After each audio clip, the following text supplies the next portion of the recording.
So what sparked your interest in Islam then? Oh, well, like I said, I had read that about Islam and I wanted to know more. I Yeah, but was, why did you read about Islam in the first place? Because I mean, I don't on my own time. I don't sit there reading about Hinduism. I, I was, I don't know, maybe a nerdy child, but I enjoyed reading Greek mythology and I did too, and actually. Roman Yeah. mythology. So I was into just different religions, different cultures. And we went to a library that was like selling used books. And it just happened to be there. And I saw it was Malcolm X. And then I remembered the reference of the X's on the shirts and things like that. So I took it and I just read it. I loved reading ever since I was a kid. So put a book in front of me and I'll take it. So after I read that, then that kind of just sparked my interest more. Did I want did I want to go on a spiritual path? I think so. I mean, I grew up with spirituality. I grew up in Catholicism. I didn't really agree with it, even as a little girl. There was something about Catholicism that turned me off. I think it had to do a lot with the representations of Christ, like statues, pictures, and those things. They kind of creeped me out a little bit, to be honest, and no offense.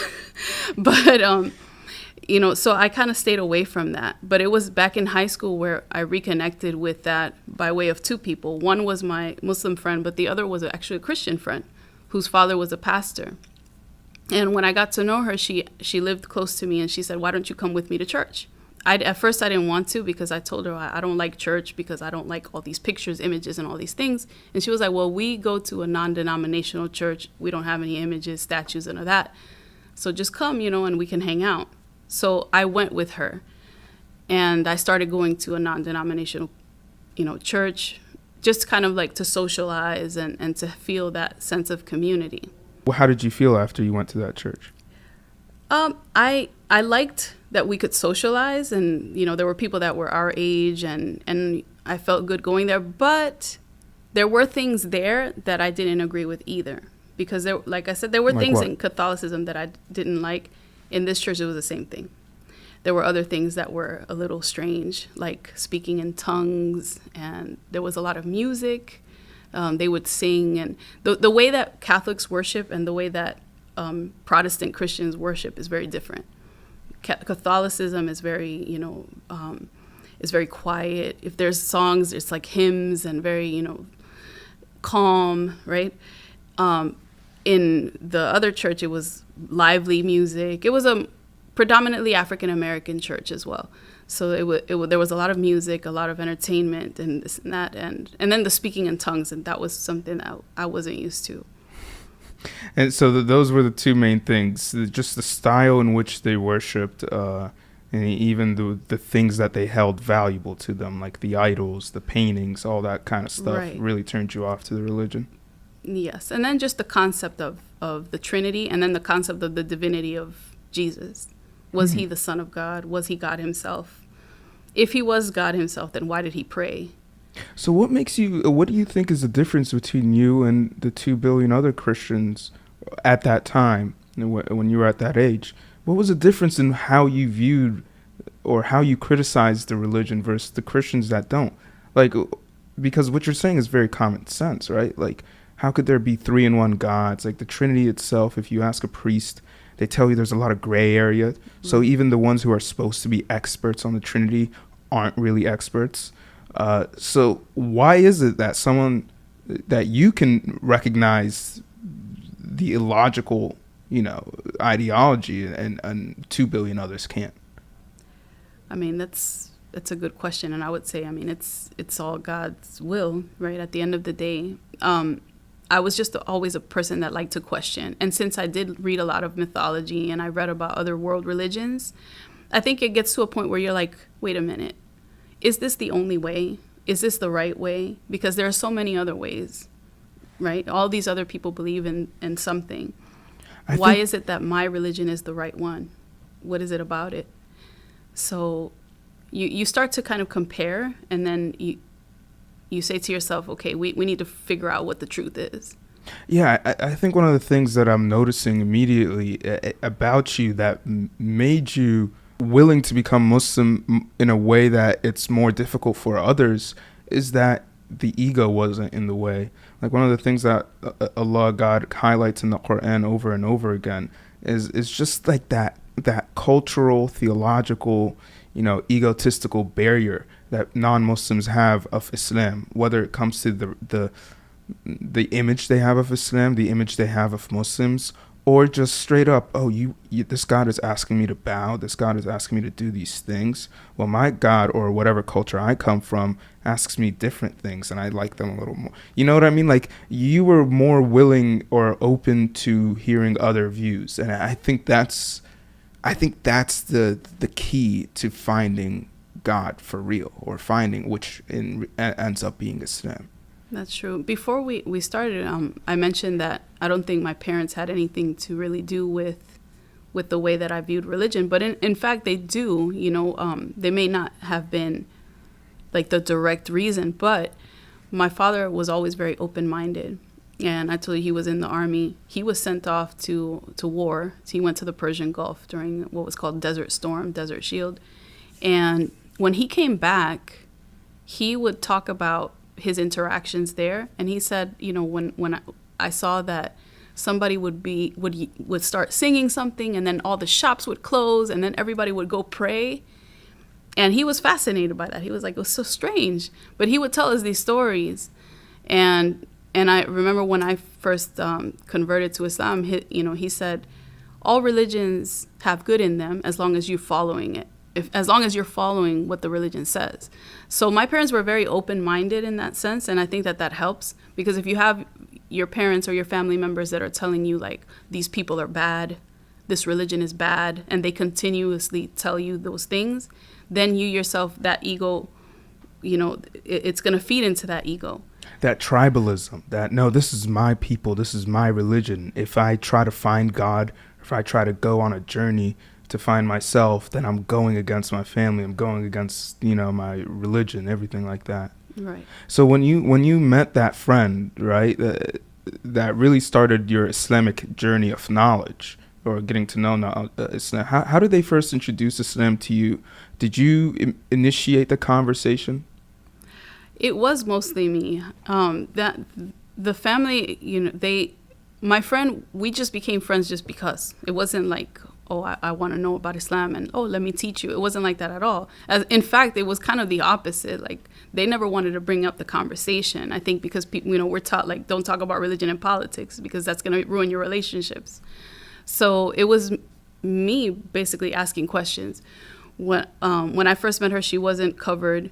So when I saw her family, we introduced each other to our families, because both of us came from very strict households. So my parents wouldn't let me go out with friends unless they knew who their parents were, and they met them and those things. And then the same thing for her parents.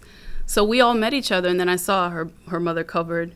So I said, oh, what is this about? Why does your mom wear this? And then she would just answer the question very simply. Oh, it's because of this, because we're Muslim. Okay, oh, but what is that? And then, so the conversations would just be just simple conversations, simple questions that would just pop up. And then I would see the women praying and with the men, and then I'd be like, why do the men pray in the front and then the women in the back? Isn't that kind of oppression or something? And then she would give me a simple answer. Well, if the women were in front of the men, what do you think the men would be thinking about? And I was like, okay. So it made sense to me. And I was a teenager at the time, and it was just these simple answers, and it just made me more curious, and I wanted to just ask more and more questions. And that's what I did. And whenever I wouldn't get answers, then I would read. I would go into the books. I would go on the computer and just search whatever I could. See, that's what I think is so fascinating about people who convert to Islam.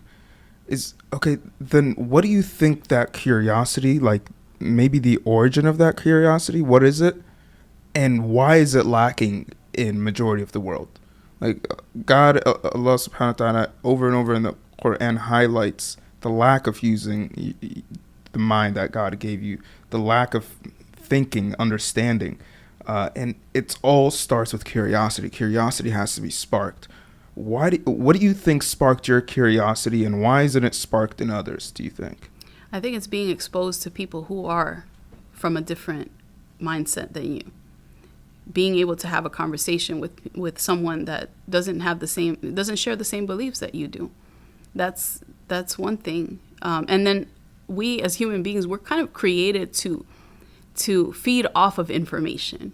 That's why a lot of studies have been done about the effects of the internet and social media on people and why people become addicted to it. It's because the information is literally there on your fingertips, and you just keep on feeding your brain with more and more and more information.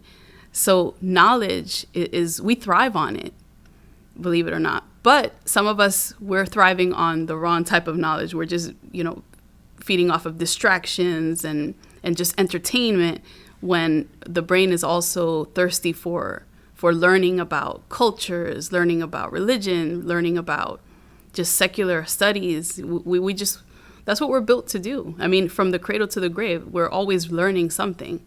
That's the beautiful thing about Islam too, is that you never learn everything there is to know, right? No matter how much you study, there's still more and more and more. And sometimes even, I've been Muslim for 21 years now, and I'll learn something that I thought I already knew, and actually no, it's this way. And I'm like, you mean to tell me I've been Muslim for 21 years and I've been doing this wrong?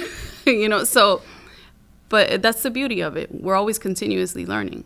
Yeah, and it's to a point where even, the Prophet, peace be upon him, told us we'll never be able to completely understand the Quran. Not one of us, not all of us together. It's a book full of infinite amount of knowledge. And that is cool. And that's why, Islam doesn't have this idea of enlightenment. You're never enlightened. You're all constantly on the journey, the struggle for more and more enlightenment. But you're never going to reach that phase where you can now just be like, I am holy. On the mountaintop. Yeah, come ask me questions, like that kind of stuff. I love that concept in Islam, where no one is better than any other, and none of us even know where we stand with God. Like, yeah. Ozzy always talks to me in a way where there's an impliance that I'm better than him Islamically. I'm like, Ozzy, that's just because you think because I know more about Islam and I've been Muslim longer. But I'm like, you never know. In the eyes of God, you might be 1,000 times better than me, right? Yeah. And I love that concept. I love that we don't have a pope that, right, all holy and whatever I say, I'm hearing from God, therefore you must listen. Yeah, and that was one of the things about Catholicism, is that you go to the priest and you confess your sins to the priest. That's confession is one of the sacraments. So you go and you actually sit there's a box that you go into, and periodically when you feel like you've sinned too much, you go and you confess everything that you've done to this other human being, and then he gives you a prescription. Literally, he says, these are the prayers that you have to do. You have to say this 5 times, this 5 times, this 5, right? And then so you go and you leave the box and you go and you sit and you pray. And you pray the prescription, and you think that by doing so, that's when God's going to forgive you. But why are you asking this other person who also sins just like we do? And again, I mean, it's not a disrespect, but this is just my take on that. Whenever there are human beings that are given that power to be the representatives of God on earth, that's problematic, because human beings are flawed. So you were asking questions, you were getting more and more curious, and you were learning on the side about Islam. What made you start going, okay, this is the religion I want to keep learning about? What made you curious specifically about Islam and not start going into Buddhism and Hinduism and all these others? So after I kept on asking questions, my friend's father, may Allah have mercy on him, because he's passed, he got tired of answering my questions, pretty much. Imagine a teenager who's always just hounding you and asking you, can you tell me this? Can you tell me that? Can you tell me this? And he was busy. He was like, you know what? You're driving me crazy. Here, I'm going to give you some books. You read the books, and then if you have questions about that, then you come back. So he gave me a few books. One of them was the Quran. And another one was this small little booklet called Islam versus Christianity. And that book, it was just basically a comparison of Jesus in Islam and in Christianity and what his role was. And I can tell you honestly, once I read that book, I knew that this is it right here, that I wanted to be Muslim. And wow, that was what was the book saying? It was saying everything that I had already believed, even growing up. What was that? That Jesus was a prophet of God, that Jesus wasn't divine, that the Trinity didn't exist, that it was just God, what we would call the Father, who was in charge of everything, who was the creator of the heavens and the earth, and he's the one that you pray to, not to Jesus. He just came to bring us a message of worshiping God alone, just like all the other prophets did. And it just made so much sense to me. That's what I had always believed. So that's why. And then after reading that book, the reason why it took me longer to convert was because I moved back to Georgia, was in a place where I didn't know any Muslims at all, lost touch with my friend here for a while, and I was a senior in high school.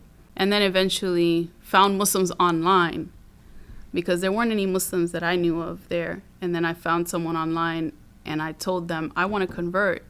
And at first they didn't take me seriously because they thought this was back during the age of AOL chat rooms.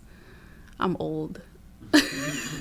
So, and in those chat rooms, you would just, send a message to a random person and you'd say, you just say hello. And I just happened to see that this person had a Muslim name.